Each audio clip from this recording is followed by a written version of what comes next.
Hello, everybody out there, and welcome to another episode of the Talk That Talk Show with me, Barry Holmes. Here we are for our 202nd episode of the Talk That Talk Show, and I'm just as happy to be here with you all on a Sunday night as if this was the first episode. And I'll say this, it's been a huge week as far as sports coming back. And I'm definitely excited to have baseball back first and foremost. I think that there was a lot of skepticism, or it was a little confusing as far as what baseball would look like with all these different rule changes. And I know a lot of people that are baseball traditionalists probably won't agree with some of the rule changes that have been made, but I am just happy that baseball is finally just trying to do some sort of things to go progressive in the right way to try and get more and more people to watch. I mean, I couldn't tell you how many times, and it all started maybe with the Mets at the Super Bowl, where Cohen buys out that time slot and we get an actual Mets commercial on the Super Bowl, almost like you've never seen an MLB team before. So I think that, in following the lead of the Mets, the MLB, especially with that Joey Votto commercial where they're showing that a hit is a hit now because the bringing out of the shift. And, I think that in a way it's kind of just brought up into light, into media, just how much baseball really needed that popularity back.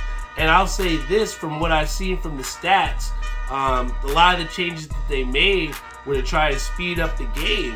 And I'm not opposed to that, because I think that there's a lot of times during baseball, especially if you're not watching it in the stadium, that there was a lot of downtime in between at bats where you're going to get the foul ball, or the pitchers having those stare down battles with the hitters.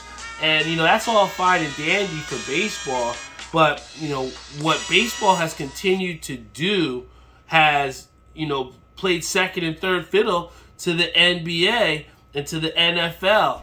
And shit, NHL has really come up. I mean, they made that big deal with ESPN, and you're starting to see a lot more and more people watching NHL games on a Tuesday night or a Thursday night, because those games are getting aired on TNT as well too.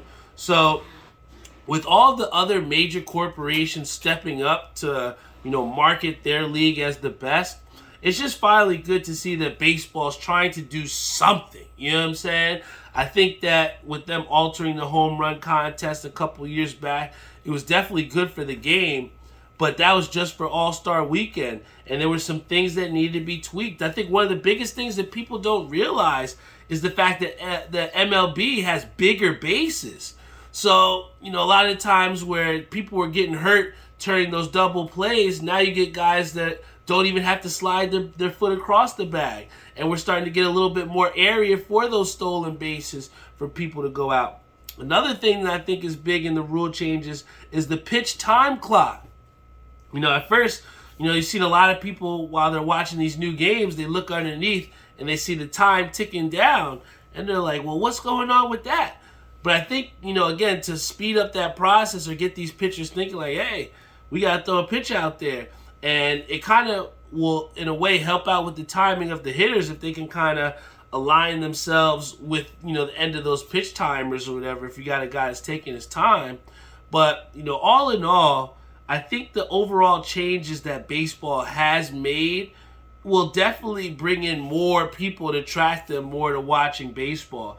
Now, I've definitely seen a couple people put in a couple more baseball parlays that you might not have seen before, because of the fact that a lot of this attention is getting generated to baseball. So, I think the biggest thing that and one of the biggest storylines behind this was what we were going to see from the Mets, because I think that, in seeing Edwin Diaz go down so terribly in the World Baseball Classic, a lot of people were wondering and trying to write off our season like it was over already.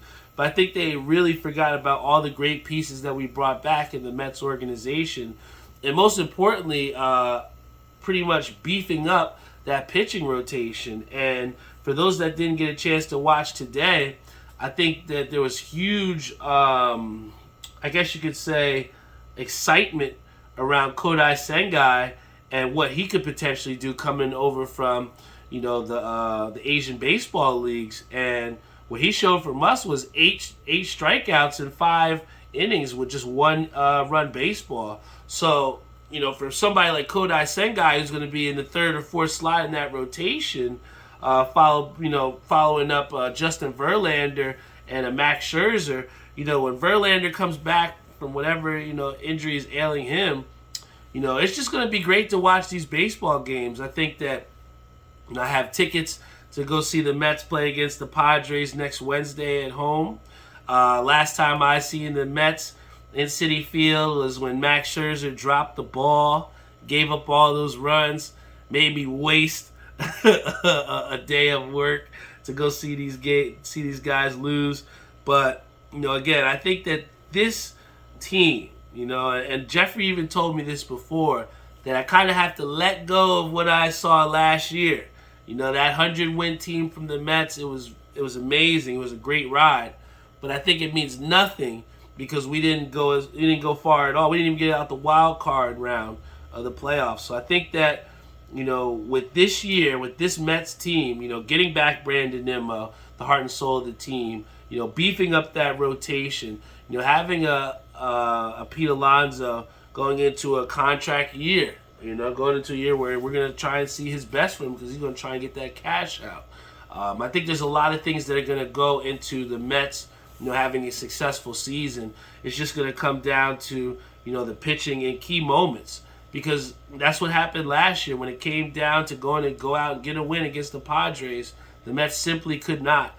And then also, we just couldn't get any runs on the board in the postseason. So, at the early part of the season, I'm really looking to see guys like, Sterling Marte, guys like Mark Canha, the support cast guys for, Francisco Lindor and Pete Alonso. I'm looking for those guys to really step up and step up early to get themselves into a good hitting rhythm because, baseball is a long season. There's no other league like baseball, and it's definitely a rhythm-based game. And I think in basketball, you can hit a couple jump shots and you'll be good to go. In bowling, you can get a couple strikes and then you'll get into that rhythm and it's easy to fall out of. But baseball is such a hard sport to hit, to be successful, to score runs in, and to try and get into that rhythm. It's something that you can't underestimate. So, I'm really looking forward to these Mets games earlier on in the year. I think another big thing too, to try and get the Mets out ahead early and gain some ground so that they're not fighting for a division spot in the last 3 games of the season. I think the biggest thing for the Mets is to try and win as many series as possible. So if you get these 3-game sets against the Miami, against the Cardinals, against the Brewers, you get these 3-4 game sets, you want to get at least 2 out of 3 or maybe even sweep some of these series, because the more series against teams that you win, the further ahead you'll put yourself in that division lead. And we saw last year just how tight the NL East continues to be. And we see the Marlins, they took 1 game against us in that series, but they're getting a lot better, and they're getting that young talent, Sandy Alcantara doing his thing pitching. So, baseball is exciting. I love the things that they've done. I love the way that the Mets have played these first, couple games against Miami. And I'm just interested to see, what's going to be coming on next. And, as we go into the beginning of one season, we're starting to come to the end of one other season. And that is the NBA season. And tonight was a monumental night. Big reason why we're wearing this Knicks jersey, because our Knicks clinched a playoff spot for the first time since 2 years ago. So we've made the playoffs 2 out of the last 3 years. And I think that this year helped to restore a lot of people's faith with Tom Thibodeau. Tom Thibodeau had a tough time last year because we weren't really healthy. The way that the Knicks, played last year, they didn't really have a true leader. And I think you can't, put a price tag on what Jalen Brunson has meant to this New York Knicks ball club. You can look at the games that the Knicks, on that West Coast trip and a little bit after that, where the Knicks struggled to win games, they struggled to play consistently because Jalen Brunson wasn't out there. I'll say this, that he is definitely the official leader of this New York Knicks team. And, when you have someone out there that you feel confident with the ball in his hands and you feel confident in him making good decisions to put your team in a position to win, I think that that's what makes this New York Knicks team dangerous. Also, when you add in an Emmanuel Quickley who's coming into his own, and also in a contract year of his own as well, too, to where he's balling out and has stepped up in the position where, Jalen Brunson was out. So you have your bench guys that are going in and putting in major buckets. You have a guy in Mitchell Robinson who has really found a way to stay on the court outside of, whatever injuries that he's faced. But, in his time on the court, he has been a relentless defender for our team and a rim protector. And someone that looks like he's worth the investment in the money. I think another thing that is huge for this Knicks ball club has been Isaiah Hartenstein, to where he's coming in to spell Mitchell Robinson, and to the point where we haven't even seen a Jericho Sims out there. Hartenstein has really embodied that backup center role and shown fearless basketball. And I think when it comes into the playoff time and it comes down to guys going to try and make plays, I'm confident in Isaiah Hartenstein coming in off the bench, giving them some good minutes and trying to help the Knicks. I think that Josh Hart, a great midseason acquisition, really helped bolster our defensive attack. I think that the Knicks really struggled with their identity as far as what it is that they could do. And I think that with Josh Hart, it really was an extension of what Jalen Brunson had done at Villanova all the time. Hart brings that toughness, he brings that tenacity, that heart that you need on the defensive end. And he's willing to dive for balls and get dirty. And I think that that's what gives that Knicks that blue-collar look that really teams aren't dying to play. And then when you couple that into what Julius Randle has meant to the Knicks, it's been a lot. It's been a roller coaster road. I mean, he's went from being an all-star one year to being on a down year last year to being potentially a comeback player this year, really helping the Knicks. But then we've seen some bad spots as well from Randle, where we've seen him arguing with players like Emmanuel Quickley on the sideline. We've seen him lose his temper against the referees multiple times. And it sucks because I know the potential that Julius Randle can do as an offensive and a defensive player when he's locked in. And I can say this, that a lot of people are going to be happy that we beat the Washington Wizards tonight to clinch a playoff berth. But I'll say this, that to end the season, we play the Pacers 2 more times. And I don't know what the other game, it might be Miami, but we do have 3 games, but not against top-tier people. So when you see these games going into playoff time, and one could think like, oh shit, the Knicks can do this without a Julius Randle. They got some wins. I'm here to tell you that the Washington Wizards are the Washington Wizards. The Pacers are the Pacers. These are not playoff caliber teams. These are not teams that are going to be championship contenders. And I think that we have to make sure that we're looking at this from an objective lens and see that even though the Knicks are doing okay, they're doing okay without Julius Randle hurt, they cannot do anything substantial in the playoffs without a healthy Julius Randle. And I mean that because, Julius Randle, even though he's not shown us that he's a leader, he's someone that's shown us that offensively he can take big shots when we need them. And what I've seen from Julius Randle when it came playoff time, I saw those games in the Garden when he was timid, not wanting to take shots against the Atlanta Hawks. And I think that with adding Jalen Brunson, it's kind of added to the confidence level of Julius Randle so that when it comes down to playoff time, we won't see that same version of Julius Randle that we saw 2 years ago in the Garden when he was scared shitless against the Atlanta Hawks. And part of what gives him that confidence is being healthy. And I know that twisted ankle couldn't have come at any worse of a time, because up until that point, Julius Randle was our most durable player. He played every single game. It was playing 35, 40 minutes every single game. So, we might be upset with Julius Randle for some of the things that he does, but make no mistakes, we cannot do this shit without Julius Randle. And I mean that. We need 100% healthy Julius Randle out there. So I don't care if he doesn't play for the rest of the season.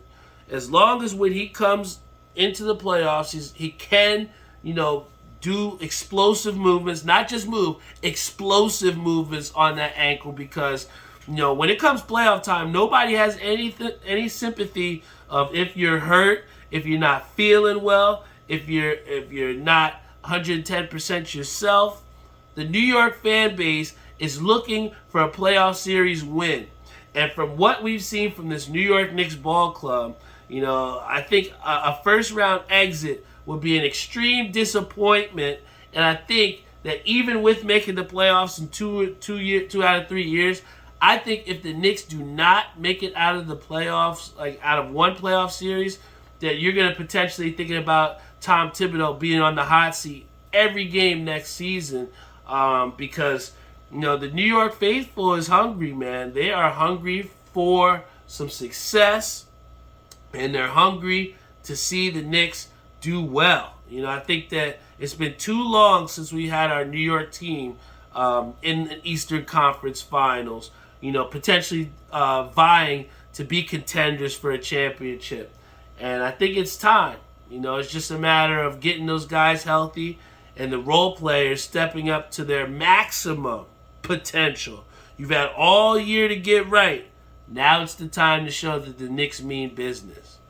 And then, finally, before we hop off the air here today, I think that it's a big time mention that the NCAA March Madness tournament has been no short of excitement.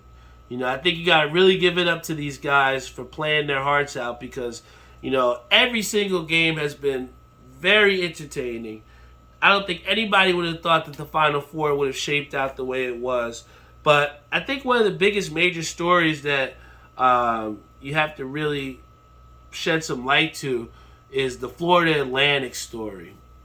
And I think it's crazy to think that, Florida Atlantic could be a Division I ball club, a team that is in Florida, a place that isn't like a Wyoming or something like that. But you have a Florida Atlantic team that plays their games in a high school gym. You got Princeton that's got the big Princeton bubble. You got every school has their own gym. But here you got a Florida Atlantic that is playing with such pride, they don't even got a fucking gym. And you couldn't tell if you go down and watch those games. And I'm here to tell you this. In years prior, we were talking about in NCAA basketball about how mid-majors have really closed the gap, right? That's what we talked about over these last 3-4 years. The Furmans of the world. You know what I'm saying? I remember Florida Gulf Coast back a couple years back with Dunk City. These mid-major teams were upending these big-name schools, and that's what seemed to work out until we got into the later rounds of the brackets, and you start to see your traditional teams always seem to be in that Final Four, right? This year was not really about the mid-major, but really it was about the unpopular schools. And I think that is really what's kind of created the excitement and the unfamiliarity as we went deeper and deeper into rounds. I mean, how many people can honestly say they watched the San Diego State game? How many people can honestly say that who Isaiah Wong was from Miami? An incredible talent that was from Jersey. How many people would have thought that UConn, of all teams, a team that struggled through Big East play, that didn't win the Big East championship, is now the front runner to win the national championship. It was absolutely insane, the things that we saw play out. I mean, we saw people like a Kalkbrenner from Creighton show out and ball out. We saw Princeton. We just talked about Princeton putting on for Ivy League basketball, a league that never gets more than one entry into the tournament. And Princeton made the most of that. I think that it's just been a great tournament to watch, to be a part of. Even running my own college basketball bracket challenge, seeing my aunt be at the top and seeing each game kind of change what the top 5 looks like. And it's really just been a great tournament, man. Going down to this final game between UConn and San Diego State. I mean, to quote the great Dick Vitale, "Oh, baby, we got a doozy." Because when you look at that San Diego State team, I look at a bunch of guys that are grown men. Those are grown men playing basketball out there. And when you look at them and they put defense at the forefront of their team and what they hang their hat on, that's what kind of, to me, gives San Diego State that slight edge over UConn. UConn is great. They got a bunch of guys that may seem unguardable when they're all on and all cylinders. Adama Sanogo, the center for UConn, and they have that freshman coming in off the bench. UConn is a deep team. They're a physical team. And like Dan Hurley said, in Big East conference play, when you play a team twice a year, it's a little bit easier to try and see the things that they're good at and take those away. It's a little bit easier to be more physical because you're used to those refs and you know what they may or may not call. And when you come down to these tournament games where a lot of these out-of-conference matchups are with teams that have never played each other, and that's where you get some real mismatches. And what we've seen is UConn has been able to bruise their way, really, into the national championship game. And that is not going to work against San Diego State. I do not think that UConn will be able to outmuscle grown men. I don't think that that's going to happen. I think, personally, this game is going to come down to the last possession like it seems like all these championship games do. And really, it's going to come down to who wants to take the last shot. And what I think gives San Diego State the edge is that they have played multiple heartbreaker finished games throughout this tournament. And you look at a UConn team who's really just glided their way through the tournament. Every game has been a double-digit win game. They haven't really been super tournament tested. They've had a team play them hard for a good half of basketball. But I think they're going to be in for a rude awakening with San Diego State being a team that plays as physical as they are, playing with the guys that don't give a shit about the big moment. I mean, if you saw that last game-winning shot from San Diego State, the guy had no time left on the clock, man. And he has the audacity to pull up from an elbow line. It was win or lose, and my boy came out and got the dub, man. And that's what makes San Diego State so dangerous to me, is because they are a team that has nothing to lose. I think UConn has all the pressure, all the weight of the world on their shoulders because, when you beat teams like they have in the tournament by over 10, 15 points every single game, there's no question why you're going to be the favorite going into, the national championship game. But I'm here to tell you guys, don't write off San Diego State just yet. I'm here to tell you, if you feel like you want to trust me on this one, take the San Diego State money line. I promise you, it's going to be a lot closer than you think. And if you don't trust me too much, take the points. I guarantee you San Diego State will get at least 5 to 6 points. So that about does it for you guys. I appreciate you guys so much for tuning into the Talk That Talk show every single week. Big shout out to my boy Jeff, Nate Constantino. I hope he gets that Mets hat for me from New Era Buffalo, because that one was fire. Big shout out to my boy Christian, Brandon Citruppi on Facebook, Casey Brucker, Eric Turner. I feel so blessed to have so many people that want to come here and rock out on the podcast every single week. no matter what time it is. I appreciate you guys' support. I think that it's funny because I joke when we talk about some of these guys in bowling that we might see on a daily basis or at the alley. And we always talk about, bowlers being quirky people. But, if you remove the bowling from these bowlers, who are they? What do they represent? And sometimes we might see that there's no substance behind this person, that they're just a guy that can strike, and there's nothing else with them. I'm just happy to say that I'm someone that is someone with substance. You could take bowling away from me, and I still stand for something. You can take the hats away from me, I still stand for something. You could take this podcast away, and I'm still going to be an influential person. I'm still going to try to do positive things. I'm still going to keep the work ethic the way that it needs to be consistent, motivated, and passionate. I think those core values that I have within my body help me to consistently move forward in the right direction and also motivate the people around me. I never take for granted the effect that I have on people and the effect that I have on my closest friends and family. So, when you have that type of effect, it's an important responsibility that you can't take lightly, man. And on days where you don't feel your best, on days where a lot of other things are going on, sometimes this podcast may not be at the forefront of my priorities. But at the end of the day, when you have something that you've committed to and you have a fan base that you've built from scratch, from nothing, you owe it to those people to continue to do what it is that you love to do. And what I love to do is share, my time, my energy, my thoughts with you all every single week, because that's just what I've enjoyed to do, and that's what I really am passionate about. My desires aren't to be, I guess what I'm trying to say is that, my desires are to put out an episode every single week.